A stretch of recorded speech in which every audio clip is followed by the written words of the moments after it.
maintenir encore jeudi. Bon, il faut composer avec ça.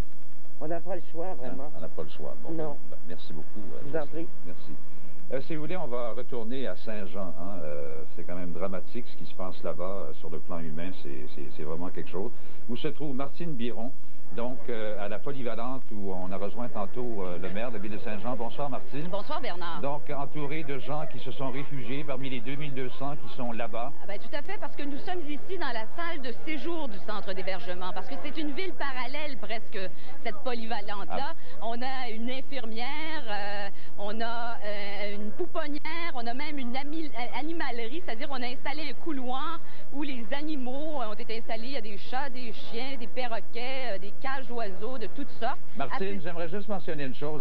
Il y a une bande à l'écran sous vous, là, avec Montréal-Anjou. Ce sont les numéros de téléphone pour rejoindre les différents centres d'hébergement qui vont défiler. Là, et je n'en parlerai plus. Donc, avis aux intéressés et ceux qui n'ont pas de communication, enfin, pourront le faire. Alors, je m'excuse, Martine, poursuivez. Il n'y a pas de quoi. En fait, je vous explique un peu plus un peu le fonctionnement de cette ville intérieure qu'on a organisée. Au deuxième étage, on a mis les personnes âgées pour que ce soit un petit peu plus tranquille. Il y a un couvre-feu à 23 heures. Les gens les plus en forme, les plus robustes, font du gymnase.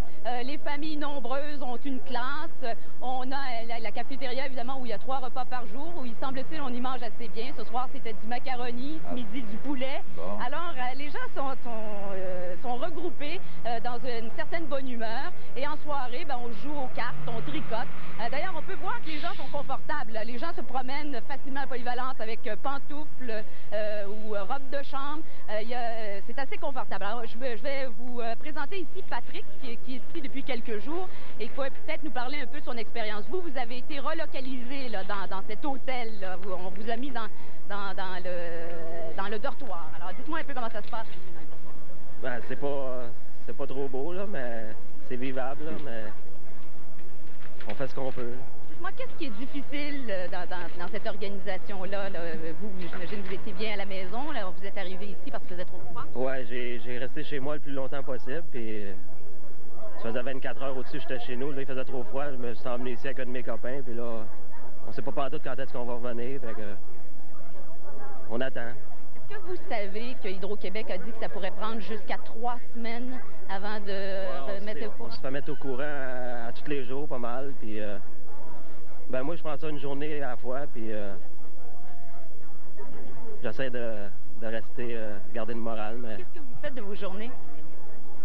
On se promène pas mal, on essaie de passer le temps, on joue aux cartes, on parle un peu avec tout le monde, puis le temps passe, là, mais c'est assez long quand même, mais on essaie de se débrouiller. Je présente maintenant Mélanie, qui est ici avec son petit bébé d'à peu près 1 an ou 2. Un an et demi. Mélanie, comment vous êtes installée, vous, ici? Depuis quand vous êtes ici? Pourquoi vous êtes venue?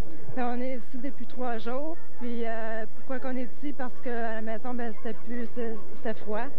On n'était plus capable. Pour moi, ben, si ça aurait été moi, j'aurais resté à la maison. Mais c'est plutôt pour le bébé.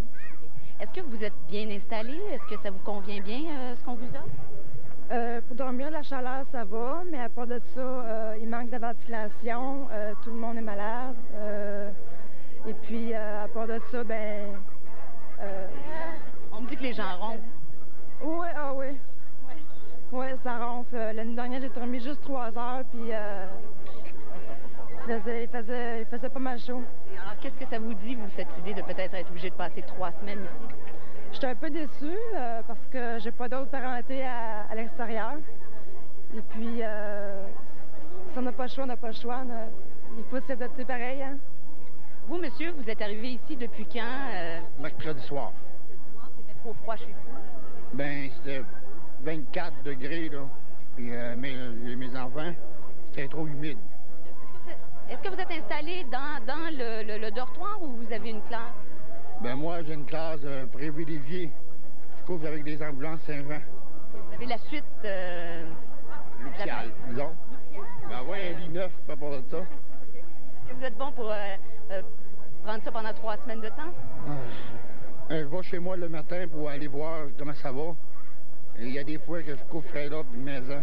Mais je suis pas capable, c'est trop humide. Qu'est-ce que vous faites de vos journées? Ben, j'ose avec le monde, j'aide, parce que j'ai été bénévole pendant 40 heures. Et puis, j'aide aux personnes âgées surtout.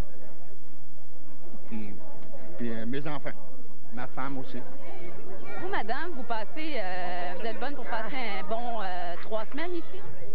Ils n'ont pas le choix. C'est pas agréable, mais coudonc. Il vaut mieux être à chaleur qu'au froid. On vous a informé qui vous a dit, vous, que M. Caillé d'Hydro-Québec avait dit que ça pourrait prendre jusqu'à 3 semaines? J'ai écouté la radio. Vous informez de cette façon-là. Est-ce qu'on vous informe facilement de tout ce qui se passe? Est-ce que vous êtes au courant des développements d'Hydro-Québec, du travail de l'arbre? Oui. Vous n'avez pas les... Oui. Qu'est-ce que c'est le plus grand inconvénient? C'est le froid. Puis pas être à la maison, on n'a pas le choix. C'est le ronflement aussi ici, là. Oui. Les nuits, c'est pas... Non, pas vraiment. Non, pas souvent. Non? Vous dormez pas bien? Non. Et là, vous en avez pour 3 semaines, vous allez peut-être vous habituer. Pardon? Vous en avez pour 3 semaines, vous allez peut-être... On s'habitue pas bien. On fait juste on passe le temps un peu, là, mais on dort pas gros. Alors, ça va être une période assez difficile pour ces gens-là à Saint-Jean qui devront passer un bon moment. La plupart des gens que j'ai rencontrés ici ne travaillaient pas habituellement à plein temps. Ils étaient soit des étudiants ou soit des chômeurs. Alors, tout est un peu en stand-by, si vous voulez. En plus des couvertures et des lits, on pourrait peut-être envoyer des boules qui est aussi, pour que les gens puissent dormir plus confortablement. Oui, bien c'est ça. C'est pas facile, des dortoirs.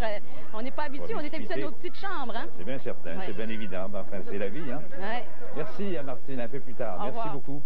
On vient de voir, effectivement, avec Martine, il y a du monde dans les refuges. À Montréal, par exemple, il y en a 13 de ces refuges et Azeb Waldegurgis est allé en visiter quelques-uns. Le palais des congrès s'est transformé en véritable terrain de camping. 1200 personnes y ont passé la nuit dernière et d'autres venaient encore s'ajouter aujourd'hui. Ils dorment sur des minces matelas et parfois même le sol. Les nuits sont plutôt courtes et vivre dans un centre devient de plus en plus difficile. C'est très, très difficile là, de vivre comme ça. Là, on dort presque pas. Les enfants broient tout le temps parce qu'ils ne sont pas adaptés à une groupe de vie comme ça, tu sais. Je trouve ça bien dur. Ici, c'est la ville de Montréal qui assure les besoins en nourriture. Un service de traiteur est sur place pour veiller à la distribution de repas. Hier soir, on a servi près de 1200 repas. Ce matin, on a servi près de 1200 déjeuners. Au dîner, on peut parler de 700 personnes. Et on s'attend, avec l'arrivée de la noirceur et les froids qui vont être un petit peu plus grands, on s'attend à atteindre 1200, 1300 personnes. On pourrait peut-être aller jusqu'à 1500. À la 5e journée de la panne, les parents semblent de plus en plus impatients. Parce que là, j'ai hâte que ça arrête, là, parce que, un moment donné, là, parce que moi, je trouve ça long, ici, là. Quand t'es habitué de dormir et de manger chez vous, c'est sûr que ici, c'est bien pareil, mais c'est pas comme que tu seras chez vous. Là. Les enfants, eux, semblent y trouver leur compte. Au centre d'hébergement d'Anjou, ce sont les cantines militaires mobiles qui préparent les repas. Présentement, on prépare le souper pour environ 1000 personnes. On fait du spaghetti ce soir. On est très occupé avec l'équipement qu'on a présentement. On travaille avec du propane. Puis habituellement, une cuisine comme ceci, on nourrit environ 100 personnes. Puis là, on est environ 10 fois plus de personnes qu'on devrait nourrir. Ils nous ont chauffé la nourriture, ils nous ont tout envoyé ici. On a servi des repas à tout le monde, chaud, la soupe, tout ce qu'il fallait. Ville d'Anjou est encore en état d'urgence. Pendant plus de 24 heures, toute la ville manquait d'électricité. 2 centres d'hébergement ont été ouverts et les besoins en nourriture et hébergement sont assurés par la municipalité. On met en place toutes les structures qu'il faut, on achète tout ce qu'il faut. On a été au Club Price, entre autres, et puis on a acheté toute la pain qu'ils avaient. Pour le moment, on ne signale aucune pénurie d'aliments dans les centres d'hébergement de Montréal. Par contre, le manque de lits est flagrant, surtout si le nombre de sinistrés augmente. Azeb Waldegurgis, Radio-Canada, Montréal.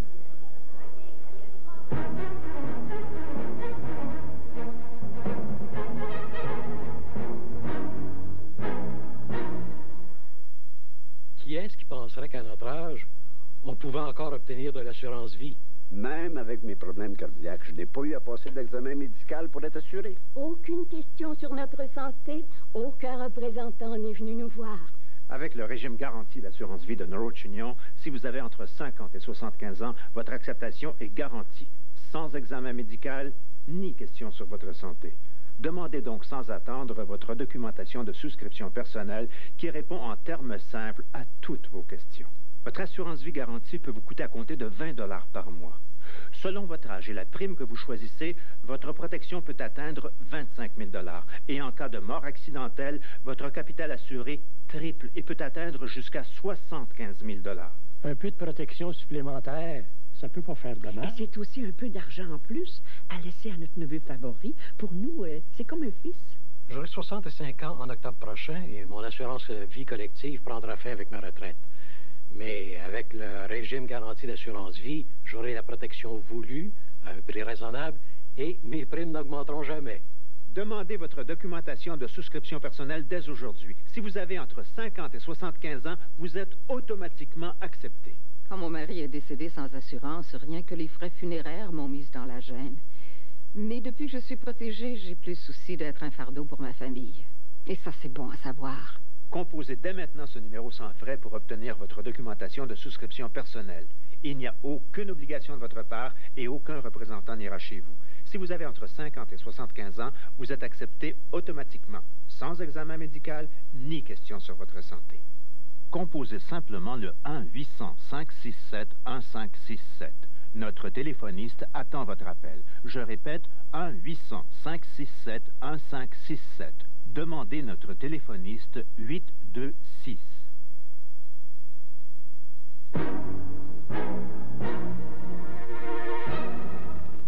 Depuis le début de la crise, le premier ministre Bouchard est en liaison, en consultation constante avec le premier ministre Chrétien, évidemment, pour déterminer l'aide, les secours à apporter. Aujourd'hui, pour la première fois, les deux ont survolé les zones sinistrées. Ils n'étaient pas ensemble, mais ils l'ont fait chacun de leur côté. Mais ensuite, ils se sont retrouvés et Daniel Levasseur va nous décrire cette rencontre, finalement, qui a été très cordiale. Comment tu t'appelles, toi? Bonjour. Le premier ministre Lucien Bouchard tenait à rencontrer et à réconforter les sinistrés de la région de Saint-Hyacinthe, particulièrement touchés par cette catastrophe. Ils étaient plus de 1200 au centre d'hébergement pour l'accueillir.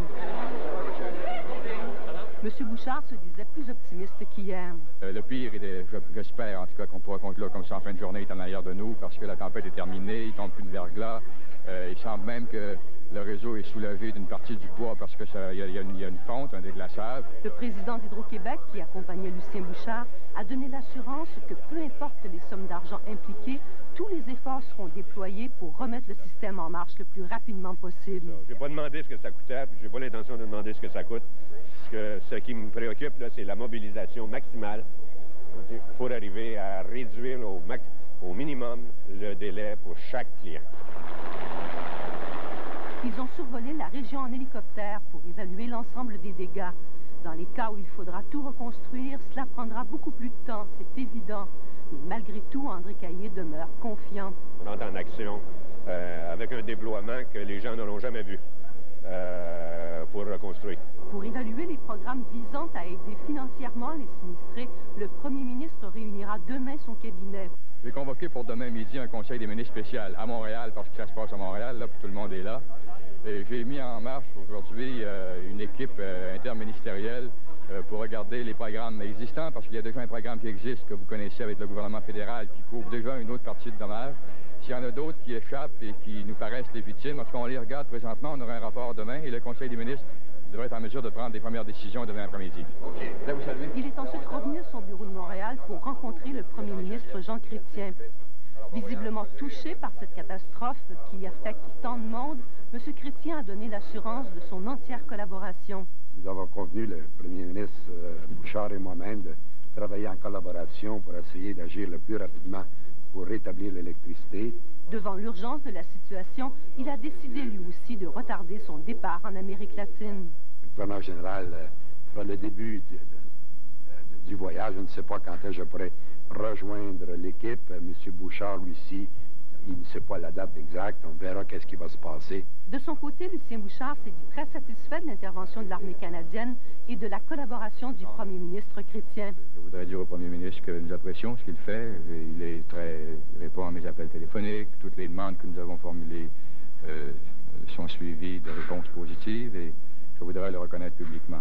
Si le verglas et la panne d'électricité sont devenus une catastrophe nationale qui développe la solidarité des gens, eh bien cela permet aussi un rapprochement entre Québec et Ottawa, qui dans l'adversité ont décidé d'unir leurs forces. Daniel Levasseur, Radio-Canada, Montréal. Bon, nous avons de la visite dans ce studio de campagne, si on peut dire, qui est le directeur intérimaire de la Sûreté du Québec et directeur de la protection du territoire, l'inspecteur Robert Lafrenière. Bonsoir, inspecteur. Bonsoir. Je vous remercie d'être avec nous. Vous avez d'ailleurs accompagné le premier ministre Bouchard et M. Caillé dans cette tournée en hélicoptère. Oui, cet après-midi, oui. Bon, qu'est-ce que ça vous dit? Enfin, on vient de voir ça à la télévision. M. Caillé disait, ce que j'ai vu, c'est ce que je vois à la télévision, mais là, on avait des images d'hélicoptères. On a quand même vu un secteur qui est touché, mais pas comme le fameux triangle dont on parle depuis le début de l'opération. On voit beaucoup de tours qui sont tombées, qui sont complètement détruites. Oui, c'est à plusieurs endroits, c'est très endommagé. Par contre, on voit qu'il y a quand même beaucoup de secteurs où les lignes sont quand même en double et en triple. Je ne suis pas un connaisseur de ce système-là, alors c'est quand même encourageant quand on voit tout ce qui est encore debout finalement. Mais c'est horrible, c'est laid ce que vous avez il y a beaucoup de bris, mais par contre, ça semble en voie de réparation déjà. À plusieurs endroits, on voyait des nouveaux poteaux qui avaient été placés, puis l'installation commençait déjà. C'est encourageant. Bon. Sur le terrain maintenant, sur la terre ferme, est-ce qu'il y a un problème de sécurité qui se pose? Bon, actuellement, on a mobilisé 1000 policiers de la Sûreté du Québec qui sont dans cette région-là au moment où on se parle. Donc, on a presque multiplié par 10 nos patrouilles dans les secteurs problématiques. Ce qui fait en sorte qu'avec l'appui des citoyens, on a pu empêcher à peu près partout les introductions par effraction, le vandalisme, ces choses-là. Les citoyens ont un rôle très important dans ça et puis ils le jouent très bien, sont très disciplinés. Au niveau des routes, on ne dénote aucun accident mortel depuis le début de cette opération-là. Alors, c'est à noter, les gens sont civilisés. On demande aux gens de rester chez eux, de ne pas... Comme le soir, il y a beaucoup d'endroits, il n'y a pas de feu de circulation. Et puis, c'est dangereux de prendre la route. Et de toute façon, inutile, ça ne donne rien de retourner à la résidence le soir, puis tout ça. On est mieux de le faire le jour. On a une très bonne présence auprès de nos citoyens à l'aide de nos comités de sécurité publique dans chacune de nos unités pour s'assurer dans nos centres d'hébergement que tout va bien, qu'on peut réconforter la population. Il ne faut pas oublier une chose, les gens ne sont pas blessés, les maisons ne sont pas incendiées ou... Bon, la sécurité comme telle, la forte présence, entre autres, de la Sûreté du Québec, c'est un effet de dissuasion, sans doute. Il y a quand même des problèmes qui pourraient se poser. Qu'est-ce que vous craignez le plus, au fond? Ben, actuellement, c'est surtout le pillage qu'on surveille particulièrement et puis la sécurité sur nos réseaux autoroutiers. À maintes reprises, il faut escorter des équipements très lourds et puis on demande aux gens de faire attention. Mais c'est surtout la crainte. Notre focus actuellement est sur la sécurité des personnes, on l'a dit, en s'approchant des citoyens, mais aussi sur la sécurité des biens par une patrouille vraiment massive avec des équipements spécialisés. En terminant, vous travaillez avec l'armée? Au niveau de la sécurité publique, dans le mandat de police, pas actuellement. Bon. Ben, je vous remercie infiniment, inspecteur Lafrenière. Merci beaucoup d'être venu parmi nous. On parlait de l'armée, c'est le cas de le dire, l'armée canadienne est vraiment débarquée à Montréal aujourd'hui, donc des soldats, des camions militaires un peu partout. Et Alexandre Dumas, comme on dit, a suivi la troupe. La journée d'hier a été une journée difficile. Les choses se présentent mieux aujourd'hui. Il y a des lunes qu'on avait vues autant de militaires dans les rues de Montréal, plus de 2 décennies en fait. Mais aujourd'hui, quelques centaines des 3500 hommes de troupes envoyés au Québec ont arpenté les rues de la métropole afin de procéder à l'émondage, à la collecte et au transport des milliers d'arbres atteints au plus fort de la tempête. Le commandement militaire a appelé au surplus en renfort 400 militaires revenant de missions de Haïti et 1000 miliciens ont été appelés à servir sans plus de préambule. À Montréal, tout dépendant de la rapidité avec laquelle ils peuvent retourner l'électricité, peut-être 4-5 jours à Montréal, mais après, je prévois peut-être 8 à 10 jours en Montérégie, la Rive-Sud, qui, d'après moi, est peut-être plus affectée. Les membres des forces armées, au grand étonnement parfois de plusieurs citoyens, se sont même employés à prêter main forte aux automobilistes en mauvaise posture. 950 autres membres de l'armée canadienne de Gagetown, cette fois, ont été missionnés dans la métropole. Ils devraient arriver tôt dimanche matin. Un peu partout dans le terrain, les militaires se disaient heureux de servir. On se sent utile, on s'apprécie, le monde nous fait un salut, puis là, je sais pas. Ouais. Vous en avez pour un bon moment, je pense. Hein? Oui, nous autres, ils nous ont dit probablement jusqu'à mercredi. Ça fait partie de notre métier. Nous, on est des ingénieurs de combat, travailler le bois, ça fait partie de notre job. C'est le fun. Le plus gros, il est à Montréal. Je pense qu'il y en a pas mal qui sont dispersés pas mal partout dans le Québec là, pour l'instant. Je m'occupe du transport, acheminer les troupes là, où qui sont demandées, puis après ça, les voyages de bois. Là. Chez les policiers de la communauté urbaine de Montréal, autant qu'à la Sûreté du Québec et au ministère de la Sécurité publique, la participation des militaires est perçue comme un apport complémentaire qui dépasse sans rappeler la tragédie des inondations du Saguenay-Lac-Saint-Jean. Mais on affirme très bien cohabiter avec cette nouvelle réalité. Aussi, au niveau de la logistique, c'est très précieux. Comme là, on leur demande d'aller rejoindre comme des postes isolés. À partir d'hier, suite à l'effondrement de certaines lignes de transport, certaines régions sont plus isolées que d'autres. Et c'est tout à fait normal que toutes les forces se mettent ensemble pour essayer de régler le problème parce que ça touche l'ensemble de la population, donc toute aide est bienvenue. Il s'agit d'une coopération que l'on peut qualifier d'exceptionnelle, qui est basée sur des règles de collaboration qui sont extrêmement pragmatiques. Près de 2200 autres membres des forces armées devraient être appelés en renfort dans les heures qui viennent. Et tout porte à penser que dès lundi soir prochain, 8000 militaires seront dans la région de Montréal, 4000 dans la métropole, 4000 en Montérégie. Alexandre Dumas, Radio-Canada, Montréal. Nous avons encore ce soir la visite, mais alors plus près de nous, du major général Alain Forand, qui est commandant des forces terrestres pour le sud du Québec. Bonsoir, major général. Bonsoir, vous n'avez pas fait de tournée encore. Vous allez entreprendre votre tournée là, après qu'on aura terminé de oui, je commence à visiter mes troupes ce soir. J'ai pas eu le temps auparavant à cause de la planification. Pour vous donner un peu l'état des effectifs, j'ai rappelé les gens qui étaient en congé, qui arrivaient d'Haïti. J'ai écouté malheureusement leurs vacances, sont arrivés ce matin. J'ai aussi demandé aux miliciens de contribuer. J'ai 1000 miliciens qui se sont rajoutés à mes troupes. Il y en a 150 personnes qui sont parties de Gagetown au Nouveau-Brunswick ce matin, qui sont en train d'arriver présentement à Saint-Jean. Et puis l'avant-garde de la brigade qui vient de Edmonton en Alberta. Rapportez-vous des lits un peu à Saint-Jean, là, puis des couvertures? Bien, à Saint-Jean, le gros travail qu'on avait là présentement, c'était de supporter l'Hydro-Québec. On a 250 personnes qui supportent l'Hydro-Québec. On a commencé à ramasser un peu dans Saint-Jean, mais notre effort maintenant va se consacrer sur la Rive-Sud. Et puis j'anticipe pour lundi soir avoir à peu près 8000 militaires dans la région. Et puis comme je l'ai mentionné, notre priorité va devenir la Rive-Sud. Vous disiez Gagetown, Edmonton également. Est-ce à dire que si vous faites venir des gens de Gagetown et d'Edmonton, c'est que vous avez fait appel à tout ce qu'il y avait de militaires au Québec? Au Québec, Gagetown ne m'appartient pas. Non. Et ni la brigade de l'Ouest. Mais tout ce que j'ai non, mais c'est ça. Mais au Québec, est-ce qu'il il me reste encore des forces disponibles? Oui, il y en a à Valcartier. J'ai été obligé de maintenir la base. Puis j'avais un peu peur de ce qui se passe au niveau des inondations, au niveau de la chaudière. Alors, on aurait pu accueillir jusqu'à 3 000 à 4 000 personnes à Valcartier, les nourrir, les loger. Alors, je vais quand même demeurer... Gardez un tampon. Oui. Les réservistes, vous n'auriez pas pu faire appel à eux ou... Ben, j'ai fait appel, c'est ça, les miliciens. Ah, c'est ça, les miliciens. Ah, alors, il y en a dans la région de Montréal, j'en ai dans la région de Sherbrooke, et puis ils sont à l'œuvre présentement. Bon, vous entreprenez votre tournée. Est-ce qu'il y a des choses que vous appréhendez? Mais ce que j'appréhende, c'est surtout là, dans le secteur sud où il faut réellement faire une évaluation des besoins. Et puis, on a débuté en faisant des reconnaissances dans les multiples villages. On a établi avec la sécurité publique une priorité dans les MRC. Et puis ça commence à être mis en place présentement. Puis quand je vous dis, lundi soir, là, on va commencer avec tout notre personnel, c'est-à-dire augmenter, et puis les gens vont voir l'effort à mesure que ça progresse. Ça fait du monde. Vous disiez tantôt, vous disiez que la priorité serait surtout du côté de la Rive-Sud, probablement dans le triangle, j'imagine? Ben, c'est plus que le triangle, parce qu'il y en a quand même beaucoup de dégâts à l'extérieur du triangle. Oui. Alors, mais étant donné qu'on va y aller par priorité, évidemment, c'est le triangle en premier, mais il faut aussi comprendre que tant que certains endroits, l'Hydro-Québec n'est pas en mesure de rétablir l'électricité, tout ce qu'on peut faire, nous, c'est de nettoyer, démonter. On a présentement 8 cuisines mobiles de déployer sur la Rive-Sud. On nourrit à peu près 1000 personnes à chaque cuisine mobile.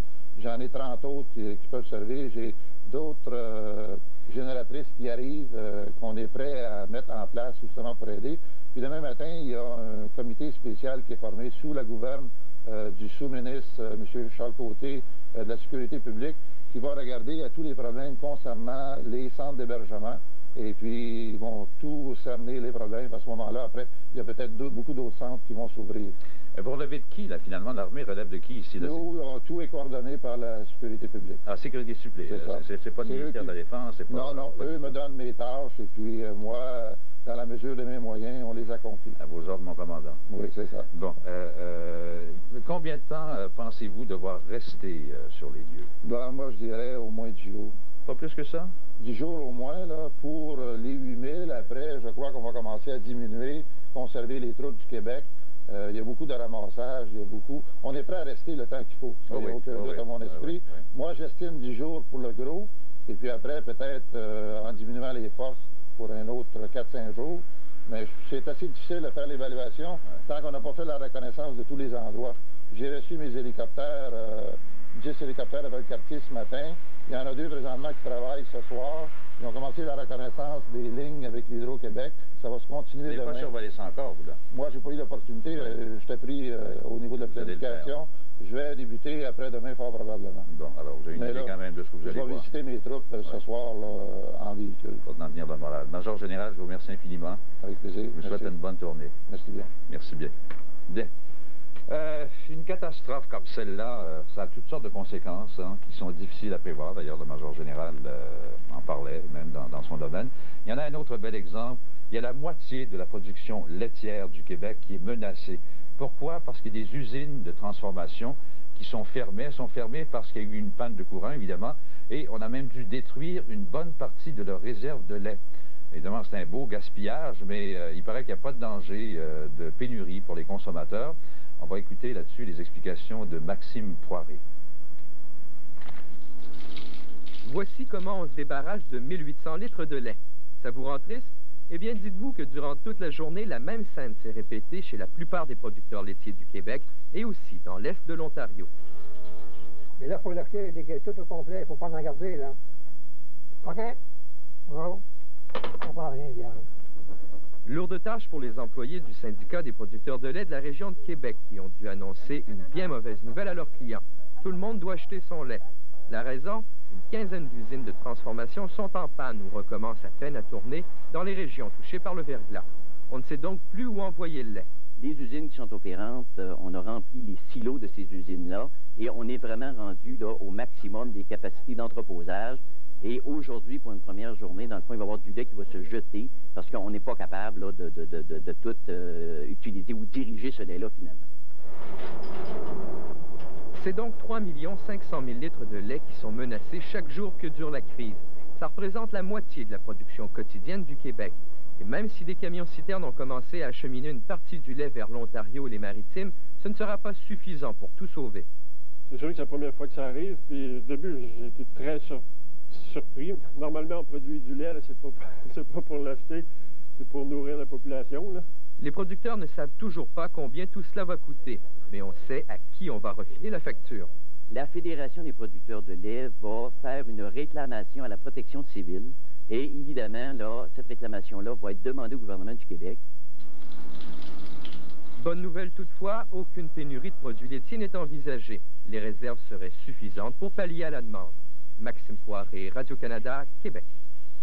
D'alimentation, on va en parler encore un peu plus. Évidemment, ça fait partie du nerf de la guerre, dans des circonstances pareilles. On va aller rejoindre à Saint-Hubert M. Martin Fontaine. Bonsoir, M. Fontaine. Bonsoir, M. C'est presque un roman que votre histoire. Écoutez, moi, je vais vous la laisser la raconter. Vous êtes propriétaire, vous avez acheté les hangars de l'école militaire de Saint-Jean pour en faire la cité du cinéma. Et comme les hangars sont vides, vous avez offert à la ville de Saint-Hubert d'entreposer et de distribuer de la nourriture pour les réfugiés. Racontez-moi la suite de votre histoire.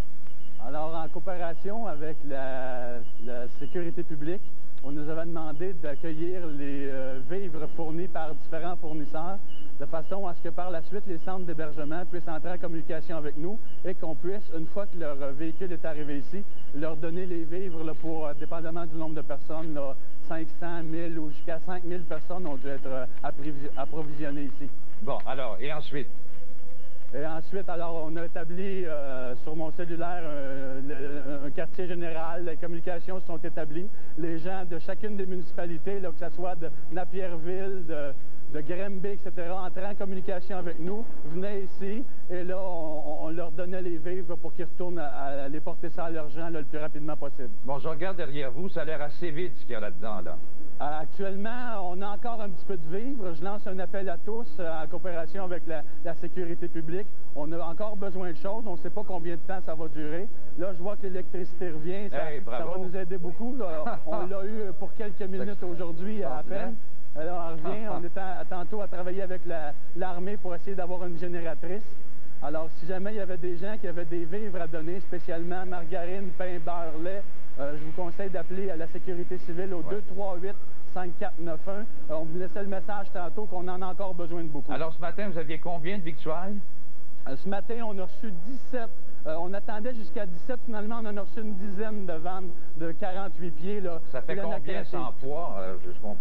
En poids, je vous dirais peut-être une centaine de tonnes, là, si on met ça à une dizaine de tonnes par véhicule. Et là, je veux dire, c'est disparu comme neige au soleil? Approximativement, je dirais qu'on a peut-être été capable de fournir pour une quinzaine de milliers de personnes des victuailles, mais la liste d'attente en contient peut-être autant. Ça a pris combien de temps, ça, vider ça? On a reçu les vannes ce matin et après-midi, le téléphone ne dérougissait pas. Et on a encore 3000 personnes de stand-by pour la ville de Granby qui nous ont demandé de le mettre de côté. On les attend et une partie de l'après-midi et en début de soirée pour tout donner ça. Alors, vous attendez des dons, c'est ça? Vous avez besoin de restocker de la nourriture, des victuailles. Vous attendez ça de quoi? Des supermarchés? De qui? Oui, aujourd'hui, par exemple, on a reçu 5 vannes de Provigo. Kraft nous a aidés. On a eu du yogourt aussi, etc., toute la journée. Sauf qu'on n'a pas lié à ça pour aujourd'hui, mais demain, je ne suis pas capable de vous en dire plus. J'ai rien pour fournir les gens. Alors, vous avez besoin de quoi, surtout? Quels sont les produits dont les gens ont surtout besoin? Selon ce que j'ai su les dernières demandes, le pain, lait, beurre, œufs, évidemment, si on pouvait avoir ça. Et toutes les denrées sèches non périssables, là, chacun des fournisseurs pourrait avoir. Ça serait beaucoup apprécié, là, ce que j'ai su avec la sécurité civile et les autres centres, là, comme le nôtre, là, qui sont établis. Bon, est-ce qu'il y a comme produit derrière? Qu'est-ce qui reste surtout? Ici, on a encore un petit peu d'orange, on a encore du yogourt qu'on a tenu à l'extérieur, on a encore des produits sanitaires, on a encore du jus passablement. C'est ce qu'on a encore avec nous là, pour tout de suite. Mais vous avez la balance a tout été donnée. Bon, vous avez surtout de l'électricité depuis une minute. Depuis une minute et demie, là, je suis en mesure d'avoir un petit peu de lumière et de vous voir. C'est bon pour le moral. Ici, je vais vous dire, tout ce qu'on peut avoir comme courant sur la Rive-Sud, on le prend avec joie.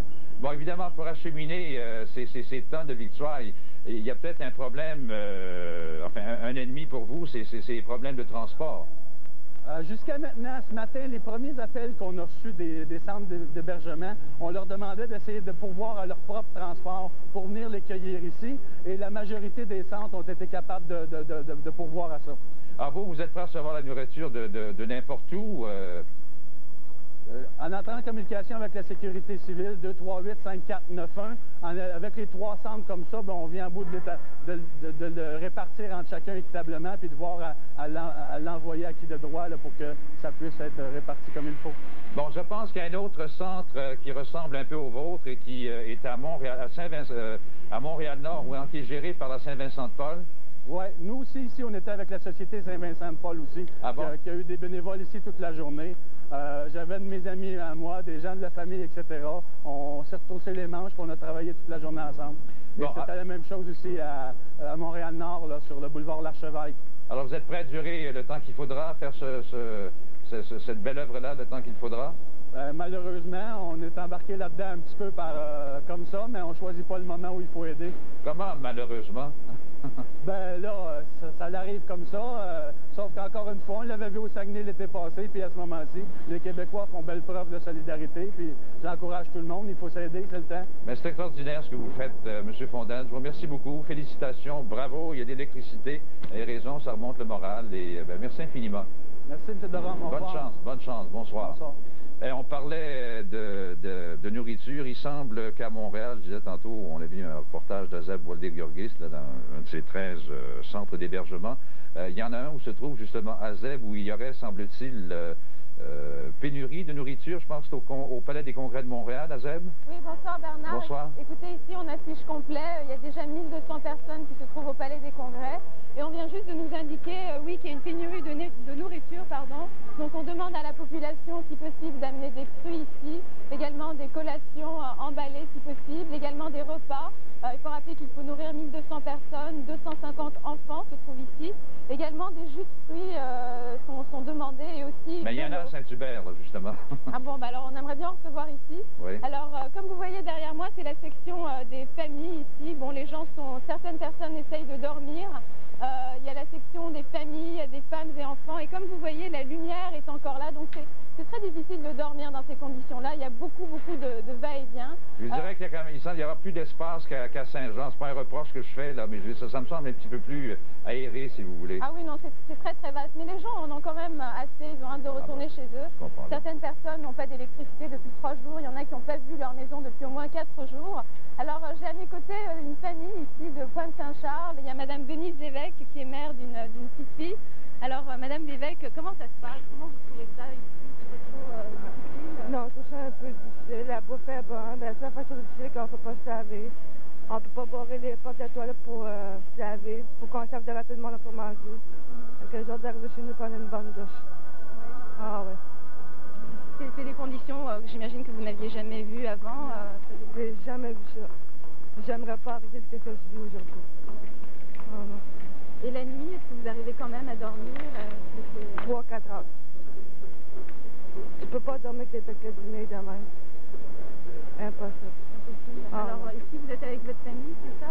Ma belle famille. Votre belle famille. Alors, plus loin là-bas, il y a Madame Lemon, à qui je vais parler tout de suite. Alors, Madame Lemon, vous disiez que vous n'avez jamais vu ça, une situation pareille? Non, puis je suis bien découragée parce que surtout si j'écoute les nouvelles, ça me fait encore plus peur parce qu'on dit qu'on fait encore peut-être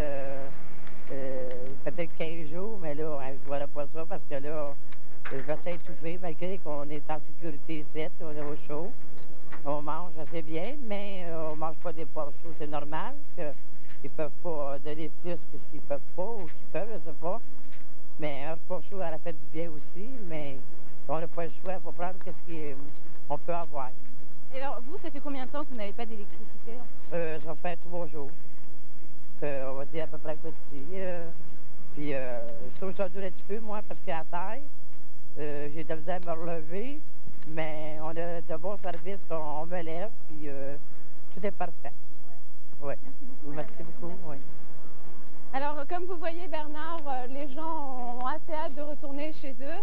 Alors, le palais, comme vous l'avez mentionné plus tôt, est quand même assez grand. Alors, je vais me diriger tout de suite vers une autre section, c'est la section des hommes. Et ici, il y a des musiciens, des gens qui ont de l'électricité chez eux, qui ont décidé de venir remonter le moral un peu des personnes qui sont privées d'électricité. Alors, ils essayent ici de faire ce qu'ils peuvent pour remonter leur moral. Merci beaucoup, Azeb. On se retrouvera un petit peu plus tard. On parlait de bonnes nouvelles tantôt quand l'électricité est revenue, entre autres choses, à Saint-Hubert. On me dit qu'actuellement, le chiffre global au Québec, pendant que les gens arrivent quand même à faire contre mauvaise fortune de mon cœur, actuellement, le dernier chiffre fourni par Hydro-Québec, qui vient de m'être remis, c'est 1 073 000 foyers qui n'ont pas d'électricité, donc ça baisse tranquillement. Depuis le début de cette émission, donc il y a à peu près 1h10, dans les Laurentides, il y a 8 000 foyers abonnés qui ont recouvré l'électricité, où il y en a encore 162 000 maintenant. Donc dans les Laurentides, de même qu'à Laval. Donc 1 073 000, c'est le dernier chiffre que nous fournit Hydro-Québec. Il est bien évident que le gros de la crise se passe au Québec, mais la situation également est très, très préoccupante dans le sud-est de l'Ontario. D'ailleurs, le premier ministre Chrétien a rencontré, en plus de M. Bouchard, le premier ministre Harris de l'Ontario.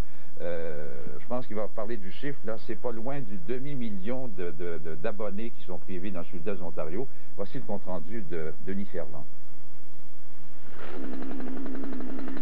Les militaires ont troqué leur attirail pour celui des émondeurs, comme ici, à Chelsea, aux abords du lac Meach, au nord de Hull. Il faut faire ça en séquence logique. Les gars de l'Hydro ne peuvent pas venir aujourd'hui avec tous ces arbres-là qui traînent partout. L'ordre logique, c'est glace, branches, déneigement et enfin soulagement, les fils électriques. C'est pour ça qu'on avait hâte que les soldats soient à l'œuvre, car ils sont au début de la chaîne. Ça devrait maintenant permettre à Hydro-Québec de reprendre le dessus dans la région de Hull et le Gatineau, du moins à moyen terme. On pense qu'on va être ici pour à peu près une semaine, 5 jours, 6 jours, on ne sait pas. En attendant, les moyens de fortune sont utilisés pour les tâches normalement acquises. Faut se servir des salles de bain pour vider les champs d'épuration, puis c'est pour ça. Mais c'est dans les zones rurales de l'Est ontarien que la situation est plus désastreuse. Les nombreux producteurs laitiers ne peuvent y effectuer la traite et l'aide ne semble pas arriver. Je viens demander une couple de fois, là, je ne demande plus. Mais il y a un médian de demander, puis pas savoir. J'ai pas été bien... Il me semble que j'aurais pu avoir plus d'aide que ça. J'ai manqué de support. Les 1200 génératrices envoyées gracieusement dans la région par un fabricant connu sont plus qu'appréciées dans les résidences, mais ne suffisent pas aux treilleuses. Ça fait 24 ans comme c'est là qu'on n'a pas fait la traite, et puis il faut la faire. On n'a pas de générateur. Je n'avais trouvé un, mais il était à 3500 $ plus cher que le prix ordinaire. Ça fait que le monde ambitionne, ils augmentent leur prix. En plus des entreprises, les Ontariens d'un peu partout ont répondu à l'appel de Mike Harris, qui a fait le point avec le premier ministre chrétien après évaluation personnelle des dommages. Je savais que c'était grave à cause des rapports que nous avions à la télévision, à la radio et les rapports des officiers. Mais d'un autre côté, le voir de ses propres yeux, c'est très impressionnant. Et aux grands mots, les grands moyens, a conclu le premier ministre. Il y a un pont aérien qui apporte des générateurs de l'ouest vers Ottawa et vers Montréal. On n'attend plus vraiment de précipitations menaçantes, mais le temps clair a aussi ses inconvénients en hiver, puisqu'Environnement Canada prévoit des minima de -12 à -15 pour les prochaines nuits, ce qui pourrait amener plus de gens dans les refuges communautaires, sans compter que les vents s'élèvent dans les campagnes et pourraient achever la destruction entamée par le verglas. Denis Ferland, Radio-Canada, Ottawa. Là où vraiment c'est un peu plus encourageant, ce sont dans les 3 provinces maritimes de l'Atlantique. La crise, finalement, a été beaucoup moins grave qu'on aurait pensé, même qu'on commence déjà à pouvoir s'en sortir tranquillement. Daniel Savoie va nous dire où on en est pour le moment. C'est le sud-ouest du Nouveau-Brunswick qui a été le plus durement touché par le verglas. Les arbres croulent sous le poids de la glace. Un paysage à la fois féerique et dramatique. We just beat and cut and go and get lines back up. A few minutes later, the tree's down into it again. Partout, c'est la même chose. Nous réussissons à rétablir le courant et quelques minutes plus tard, un arbre tombe et tout est à recommencer. L'état d'urgence a été décrété dans les municipalités de Saint-Georges et St. Andrews. Mais c'est la petite communauté de Rothsay qui a été le plus durement touchée. Le village a été presque complètement privé d'électricité. Well, we're doing okay, you know. I'm more concerned about what's happening outside the house than inside the house. Malgré les pannes, Don Horn est resté chez lui. Pour l'instant, tout va bien. La Croix-Rouge a ouvert plusieurs centres d'hébergement, qui resteront ouverts tant et aussi longtemps que le courant ne sera pas rétabli. Tout va bien jusqu'à date, tout est sous contrôle. On a encore nos 420 bénévoles de la province qui sont en stand-by pour venir nous aider si on a besoin. Pendant que la Croix-Rouge est sur un pied d'alerte, les équipes d'Énergie Nouveau-Brunswick travaillent 24 heures par jour pour rétablir l'électricité. At this time, we're optimistic that we should have our main lines in probably by supper time, and then it's a matter of cleanup of the sidelines, and that will probably take us well into tomorrow and possibly Monday. Nous sommes optimistes, mais il faut tout d'abord nettoyer, et même dans les meilleures conditions, le courant ne sera pas rétabli avant lundi. Des équipes de partout au Nouveau-Brunswick sont venues prêter main forte à leurs collègues du Sud. La Nouvelle-Écosse a aussi été touchée par le verglas. Les dommages sont surtout localisés dans la vallée d'Annapolis et dans la région de Pictou. Et là aussi, on travaille sans relâche pour réparer les pannes. Maintenant que le pire est passé, tout ce que les gens d'ici veulent, c'est que l'électricité soit rétablie le plus vite possible pour pouvoir passer la nuit chez eux, bien au chaud. Daniel Savoie, Radio-Canada, Rothsay.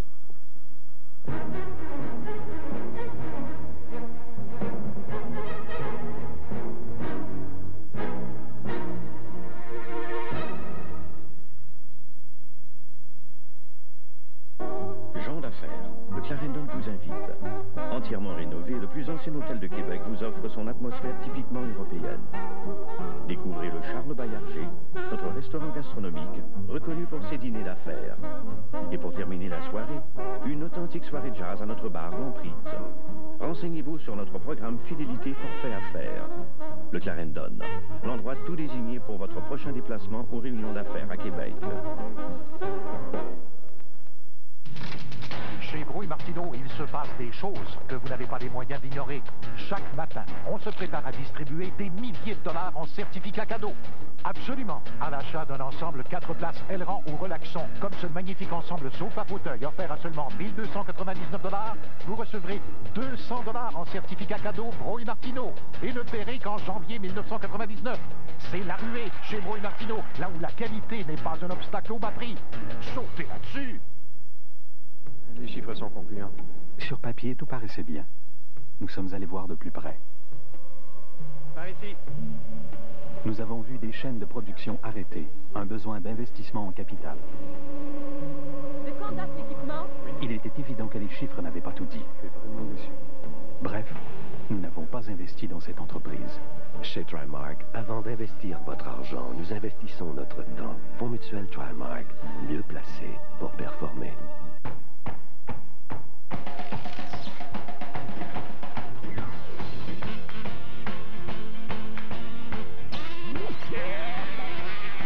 Dans un monde où les normes de qualité ne sont pas toujours à la hauteur, nous sommes fiers de vous présenter la mini-fourgonnette Sienna de Toyota. On peut dire qu'elle arrive à point. La Sienna de Toyota. La qualité, c'est la...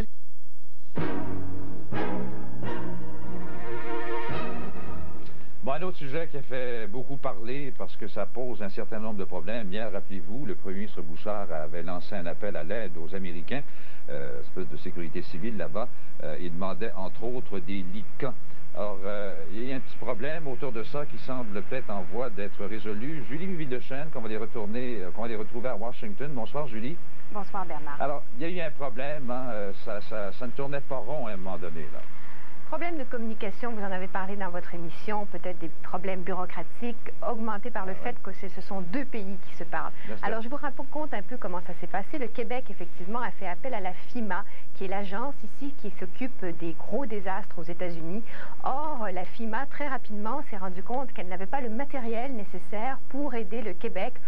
J'ai parlé à quelqu'un qui me dit, vous savez, on a très peu d'équipement, on le garde pour nos catastrophes et en plus, on a eu un gros typhon dans l'île de Guam. Alors, on a dû envoyer beaucoup de matériel là-bas. Donc, la demande a été transférée, si vous voulez, au département de la Défense, à l'armée américaine. Et là, ça marche un peu plus rondement, mais quand même pas très rapidement si on se met dans la peau des gens au Québec qui attendent un lit de camp. Donc, j'ai parlé plusieurs fois aujourd'hui, et encore très récemment, au Centre de commandement national en Virginie de l'armée américaine qui nous dit qu'on est en train d'étudier la demande du Québec, qui est effectivement de 150 000 lits de camp, et on progresse. On a déjà localisé de 40 à 41 000 lits de camp sur la côte est américaine, sans doute dans les différentes bases militaires. Et donc, on est en train d'essayer d'organiser la logistique pour que ces lits de camp soient, bien sûr, amenés au Québec. Donc, c'est une négociation directe entre Québec et l'armée. Il y a l'air d'avoir beaucoup de gens qui se parlent, parce que là, on m'a dit aussi ici que les choses avaient commencé à débloquer quand le Québec avait promis de payer le transport de 55 000 de ces lits de camp. Il y a aussi des questions financières, bien sûr, ce sont deux pays différents. Donc, libre-échange ne va pas jusque-là. Non, comme vous le dites. Donc, ça semble procéder plus lentement donc, que ce que le Québec voudrait, parce que à la sécurité publique du Québec, plus tôt aujourd'hui, on disait qu'il y avait 14 avions nolisés qui allaient commencer à arriver dès ce soir à Mirabel, plein de lits de camp. Or, il y a des délais, ça ne se fait pas aussi vite que ça, il faut attendre un peu, mais à l'armée, on dit on fait tout notre possible. À l'armée américaine, on a dit, écoutez, on procède le plus vite qu'on peut, et je leur ai dit, est-ce que ça pourrait arriver demain? Ils ont dit, écoutez, on espère que les choses vont procéder rapidement. Ce qui est plus sûr, en tout cas, c'est qu'il y a deux avions C-17, des gros avions militaires américains. C'est plus gros que des Hercules, ça encore. Oui, hein? et qui vont demain se rendre à Edmonton pour transporter des troupes et du matériel, des troupes canadiennes bien sûr, et du matériel de l'ouest du Canada vers le Québec. Ça va se passer demain. Bon, alors ce ne sera pas 150 000 lits là, qui vont venir des États-Unis, ça va probablement être un peu moins que cela. Oui, mais écoutez, il faut aussi se rappeler, je parlais à des gens au Québec qui me disaient, vous savez, quand on a fait cette demande de 150 000 lits, c'était au plus fort de la crise hier après-midi. Oui. Or, peut-être qu'avec 55 000 lits, écoutez, je ne suis pas là, je ne le sais pas, mais peut-être ça va remplir certainement une partie de la demande. Et j'écoutais tantôt le maire de Saint-Jean, ça va certainement aider la ville de Saint-Jean. Mais pour l'instant, c'est de ça qu'on parle. On en aurait trouvé déjà de 40 à 41 000 lits sur la côte Est, en Pennsylvanie notamment, et c'est ceux-là qu'on voudrait acheminer le plus rapidement possible. Bon, vous n'êtes pas là, vous êtes sensible à ça, vous savez quand même un peu ce qui se passe, mais là-bas, les gens, est-ce qu'ils savent un peu ce qui se passe, les Américains ici? Oui, absolument. Les nouvelles, pas au début de la tempête, mais certainement hier, les grands bulletins de nouvelles comme ABC News ont ouvert leur bulletin avec un reportage au Québec, avec leurs correspondants au Québec. CNN, bien sûr, en a parlé beaucoup. Aujourd'hui, on voyait des images de Jean Chrétien sur les grands réseaux américains. Donc, on en parle dans les médias. Et les gens qu'on rencontre sont effectivement sensibles à la chose. Vous savez, c'est facile de comprendre ce que c'est qu'une tempête de verglas. Il y a des Canadiens qui nous disent, il y a des Américains qui nous disent qu'ils compatissent avec ce qui se passe au Québec. Et peut-être une dernière note, ce qui rend les gens ici encore plus compatissants, c'est qu'eux-mêmes ont eu un climat extraordinaire, mais complètement inhabituel cette semaine. Vous savez qu'ici à Washington, il a fait 18, 19 degrés. Ben oui. Il y a des cerisiers qui ont fleuri, Bernard, au mois de janvier à Washington. Alors nous, on a eu, si vous le voulez bien, le bon côté de cette vague de météo, alors que vous avez eu le côté tout à fait affreux. Ben profitez-en, hein. On parlait, merci beaucoup, Julie Deschênes, bonsoir. Elle parlait d'ABC, l'animateur des nouvelles là-bas, Jennings, Peter Jennings, qui est un Canadien, en fait, qui, je pense, n'a même pas encore sa nationalité américaine, qui a déjà travaillé à Montréal, qui a travaillé à Radio-Canada, son père également, est très sensible à tout ce qui se passe un peu partout à travers le Canada. Il ne manque pas dans ses émissions d'en faire état parmi les grands réseaux. Bien, on parlait de cette question de lit, évidemment, qui préoccupe la sécurité civile. On sait que le Centre de contrôle de la sécurité civile, s'est concentré à Sainte-Foy, à Québec. On va aller rejoindre Gilles Morin. Bonsoir, Gilles. Oui, bonsoir, Bernard. Est-ce que vous voulez qu'on commence par parler de cette question de lit, là, qui semble vouloir débloquer tranquillement? Le lit se fait... Oui, bien en fait, tout ça est relié beaucoup aux problèmes qu'éprouve la Montérégie. Et pour démêler tout ça, j'ai avec moi un représentant, un porte-parole de la sécurité civile, M. Thérien. M. Thérien, là, le maire de Saint-Jean a dit, écoutez, on aurait besoin de 2000 lits, on en a 200. Vous dites que vous êtes prêt à accueillir 50 000 personnes ce soir, mais il y en a eu seulement 10 000 hier. Il n'y aurait pas moyen d'aller chercher, je ne sais pas, des lits ailleurs, puis les amener à Saint-Jean, puis équilibrer un peu les ressources? Il faut comprendre que cet équilibre-là, on le fait à tous les jours et pratiquement même à toutes les heures. On évalue la situation d'heure en heure, on fait des projections d'heure en heure. On s'est ajusté au fil des dernières journées, mais il faut comprendre aussi qu'on couvre l'ensemble de la région du Québec. Donc, Mauricie-Bois-Franc, Estrie, l'Outaouais, qui sont des régions sinistrées. On doit se garder une marge de manœuvre minimale pour nous permettre d'accueillir des gens dans nos centres d'hébergement dans ces régions-là. Je peux vous dire cependant qu'en Montérégie, on a concentré l'ensemble de nos centres d'hébergement. C'est là où il y a le maximum de centres d'hébergement. Et c'est là également où il y a le maximum de lits de camp qu'on avait de disponibles. Les nouvelles qu'on a eues du côté américain aujourd'hui nous rassurent, nous réjouissent. Mais c'est pour demain, c'est pas pour cette nuit. C'est pour demain. On comprend effectivement la situation, mais on espère que demain, et le plus rapidement possible, quand ces lits-là vont être disponibles, ils vont arriver, vous pouvez être sûr que la région de la Montérégie, entre autres Saint-Jean-sur-Richelieu, sont considérés comme une des priorités numéro 1 par la sécurité civile au Québec. Mais il n'y aurait pas des solutions alternatives à examiner? Exemple, on entendait des gens qui sont en centre d'hébergement, 2 jours, 3 jours, et déjà là, les gens commencent à trouver la vie assez difficile. Est-ce qu'il n'y aurait pas un recensement de familles d'accueil, peut-être en périphérie, ou peut-être même jusqu'à Québec ou ailleurs? Il n'y a pas un travail comme ça qui peut être fait par la sécurité civile? Je peux vous dire que déjà ce travail-là se fait. Déjà depuis 24 heures, on travaille sur toutes sortes de scénarios, entre autres familles d'accueil, entre autres un recensement de l'ensemble des hôtels. Il y a toutes sortes d'hypothèses sur lesquelles on travaille, toutes sortes de scénarios. Parce que là, on travaille à moyen terme parce qu'on sait maintenant qu'en Montérégie, ça va durer plus qu'une semaine. Ça va durer plusieurs jours. Donc, il y a un comité qui a été mis sur pied et qui travaille sur différents scénarios. Dans ce sens-là, on a demandé à l'Armée canadienne et également à la Sûreté du Québec de nous tracer de l'ensemble des villes de la Montérégie un portrait le plus complet des besoins pour nous permettre d'étudier et de valider nos scénarios. Et on espère au début de la semaine prochaine d'avoir des scénarios. C'est ça, les militaires demain font l'inventaire des besoins dans toutes les municipalités de Montérégie pour vous donner un rapport exhaustif demain soir pour permettre un plan d'action, c'est ça? Et effectivement, il y a un travail qui se fait dans ce sens-là. Et est-ce que, pendant tout ce temps-là, est-ce qu'il y a des services particuliers qui sont offerts aux gens? Je pense entre autres à des services psychologiques. Il y a des gens là, il n'y a pas seulement le côté économique qui est en cause.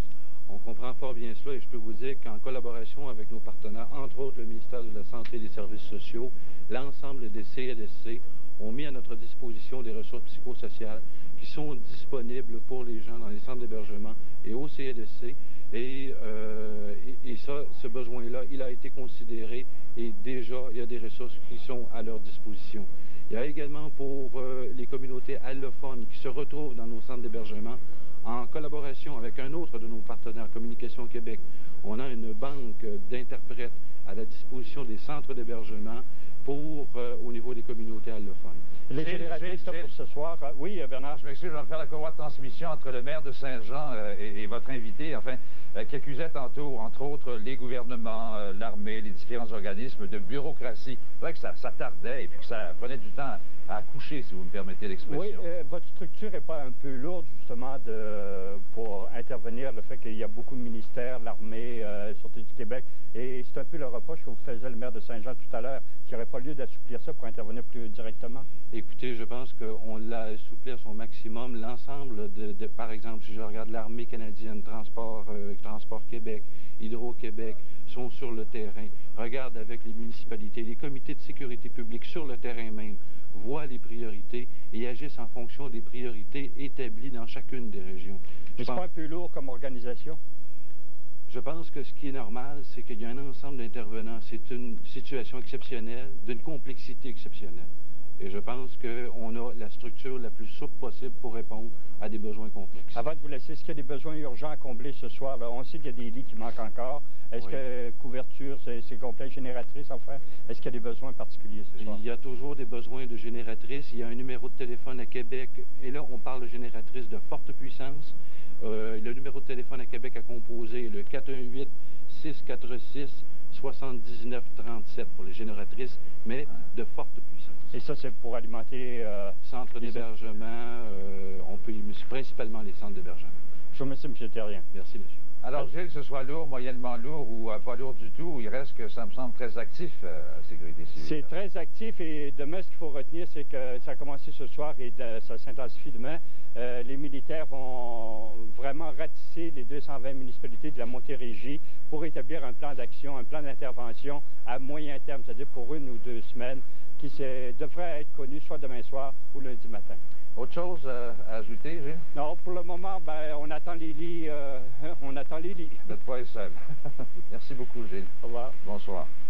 La semaine qu'on vient de passer, j'ai besoin de le dire, est une semaine peu ordinaire. Qu'on pense, par exemple, qu'à Montréal, les gens ont dû passer une journée et même 2 jours, je dirais, sans pouvoir compter sur leur service d'eau potable. Enfin, les revenus, mais il faut encore le faire bouillir pour 48 heures. Les choses rentrent tranquillement dans l'ordre, mais aujourd'hui, le défi, finalement, c'était d'amener de l'eau potable dans des centres aussi essentiels que les hôpitaux. Alors, Daniel Carrière va décrire une journée, encore une fois, peu ordinaire. Déjà aujourd'hui, je peux vous dire que l'eau est devenue une denrée très précieuse à Montréal. Dès l'aube ce matin, les sinistrés du verglas se sont précipités au marché d'alimentation et ont littéralement vidé les étagères en quelques heures. Heureusement, on en a reçu cette nuit, pas une grosse quantité, mais peut-être une centaine de caisses, puis c'est tout parti. Il ne reste plus rien. Il ne reste plus rien. On a rationné 4 litres par personne et là, il ne reste plus rien. Le pain, le lait et les chandelles étaient aussi très recherchés. Mais dans cette course aux denrées essentielles, c'est l'eau qui était la plus convoitée. Ça a commencé hier, puis il en reste presque plus. Ça roule. La pénurie d'eau devient plus dramatique dans les hôpitaux de la région. Partout, on a placé des affiches interdisant son usage. Les infirmières gardent le précieux liquide au frigo et c'est au verre qu'on en fait la distribution. Les bénéficiaires, on ne peut pas leur donner d'eau, donc il faut faire approvisionner avec des bouteilles d'eau ou bien faire bouillir l'eau avec le micro-ondes. Donc ça commence un petit peu de problème, là. La situation est d'autant plus difficile que toutes les salles d'urgence sur l'île de Montréal sont débordées par les sinistrés du verglas. On demande aux gens de ne pas venir pour des choses qui ne sont pas vraiment urgentes parce qu'on est débordé par les cas urgents d'ambulance. Pour pallier la situation, la Régie régionale vient de procéder à un envoi massif, 100 000 litres d'eau aux hôpitaux de la région, en attendant que prenne fin la panique de l'eau. Daniel Carrière, Radio-Canada, Montréal. Et j'ai mis à mes côtés, M. Louis Côté, oui, de la Régie régionale de la santé du Grand Montréal, Montréal métropolitain, moi je veux dire du Grand Montréal, peu importe. Bonsoir, M. Côté. Bonsoir. Bon, bonne nouvelle, d'abord, il y a de l'électricité dans les hôpitaux. Oui, Hydro-Québec, en fin d'après-midi, a réussi à réalimenter tous nos hôpitaux à Montréal, sauf le Royal Victoria, et on dit que le Royal Victoria, ça devrait être réglé d'ici minuit. Donc ça, c'était une très bonne nouvelle parce qu'on fonctionnait depuis plusieurs jours, dans beaucoup de cas, avec des génératrices. Et on a réussi à passer à travers la pire période avec les génératrices, mais c'est sûr que c'est un soulagement pour tout le monde, là, que l'électricité, enfin, est rétablie dans... Ils sont autonomes. Oui. Puis relevé que ça pose pas de problème. Non, ça pose des problèmes, évidemment, de fonctionner sous génératrice, mais toutes les fonctions essentielles d'un hôpital sont assurées et ça crée différents problèmes de fonctionnement. Mais je vous dirais que hier et avant-hier, on a vécu des périodes très intenses où on a fonctionné avec génératrice. Parlez-moi des urgences. Oui. Au niveau des urgences, la situation à Montréal, on a fait le relevé régulièrement et là, on vient de terminer un relevé presque à 10 heures ce soir. Je vous dirais que la situation s'est beaucoup améliorée ce matin. Ce matin, il y avait 622 personnes sur civière dans nos urgences à Montréal. Et à 10 heures, on était à 491 personnes sur civière dans nos urgences. Il y a eu une amélioration significative dans beaucoup des urgences au cours de la journée. Et je vous dirais qu'à Montréal, compte tenu de toutes les circonstances qu'on vit, on a déjà connu des périodes où nos urgences étaient plus engorgées que cela. Évidemment, on a pris plusieurs mesures, je dirais, complémentaires au cours des derniers jours pour s'assurer que nos urgences demeurent disponibles. Le problème est surtout où il se leur joue dans quels sont les hôpitaux. Okay. Je vous dirais qu'actuellement, à 10 heures, les nouvelles les plus fraîches, je dirais, il y a le Lakeshore qui a encore 46 patients sur civière pour 28 civières habituellement fonctionnelles et 16 des personnes sont là depuis plus de 48 heures. Il faut penser aussi que dans le West Island, c'est un endroit où très peu de domiciles sont réalimentés en électricité.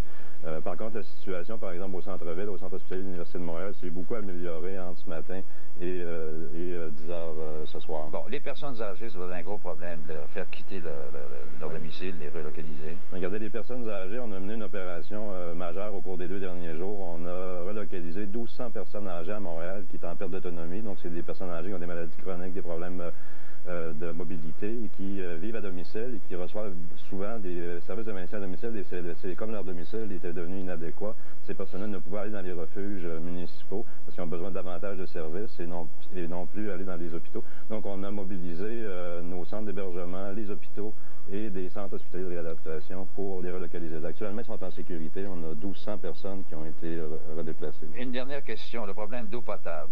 On nous dit la vérité, vous pensez, là, je veux dire, est-ce que ça vous inquiète, ça? Au niveau de l'eau potable, à compter, je crois, de 9 h hier soir, on a été informé qu'il y avait un risque de contamination, donc les consignes ont été données, dans le fond, de faire bouillir de l'eau, d'utiliser de l'eau embouteillée. Ouais. Dans le réseau de la santé, ça nous a posé un problème. On a passé une partie de la nuit de la journée à le solutionner. Il a fallu trouver 150 000 litres d'eau embouteillée pour approvisionner nos hôpitaux, les centres psychiatriques. On trouvait ça au cours de la nuit, tout distribuer ça dans la journée, l'après-midi, la soirée. Et on doit s'assurer aussi demain d'être prêt à faire face à la musique. Parce que vous savez, l'eau dans un hôpital, c'est un élément essentiel. Qu'est-ce que vous craignez le plus à partir de maintenant, même si ça semble se résorber un peu, là? Je vous dirais qu'à partir de maintenant, moi je pense qu'on a passé à travers le pire. La situation nous apparaît sous contrôle. Mais on aura plusieurs opérations majeures, comme on vient de vous le dire. On a transférer 1200 personnes de leur domicile vers des centres d'hébergement et il faudra prévoir un retour à domicile de ces 1200 personnes-là dans l'autre sens. Et ça, on espère que les conditions vont s'améliorer rapidement pour qu'on puisse rapidement relocaliser les personnes chez elles. M. Côté, je vous remercie beaucoup et bonne chance à vous aussi. Bonsoir, merci. Merci. À cette heure-ci, il y a sûrement des gens qui sont encore debout à un des nombreux centres d'hébergement disponibles à travers le Québec. Allons retrouver Martine Biron à Saint-Jean, la polyvalente de Saint-Jean. Rebonsoir, Martine. Rebonsoir, Bernard. Alors, ben oui, les gens sont debout encore, sont éveillés. Ben oui, les gens, le couvre-feu est à 23 h. Ah, mais, oui. Alors, il reste un peu autour parce que plus on passe du temps ici, plus on réalise que les gens de Saint-Jean ont besoin d'aide, que c'est pas facile la situation dans laquelle ils sont. Ils sont cordés les uns sur les autres. C'est un nid de microbes. Les gens nous racontaient cet après-midi qu'il y avait beaucoup d'enfants qui souffraient de gastro-entérite, que c'était pas simple et que la promiscuité les faisait souffrir, même si à travers tout ça, ils réussissent à passer un bon moment et réalisent que les autorités font tout ce qu'ils peuvent. Mais les gymnases, c'est cordé. Il y a des gens qui doivent coucher par terre, le plancher est froid.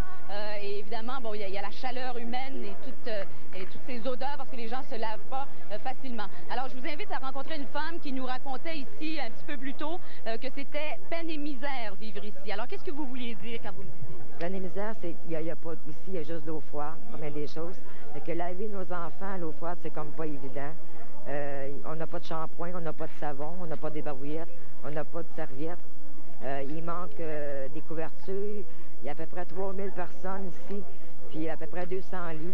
Ce qu'on veut, c'est qu'on va avoir de l'aide, parce qu'on ne pourra pas toffer 3 semaines de temps ici. Impossible. Est-ce que vous pouvez prendre votre douche? Est-ce que vous réussissez quand même à pouvoir garder une certaine hygiène et les gens qui sont autour de vous? La douche, non, c'était possible, c'est trop froid.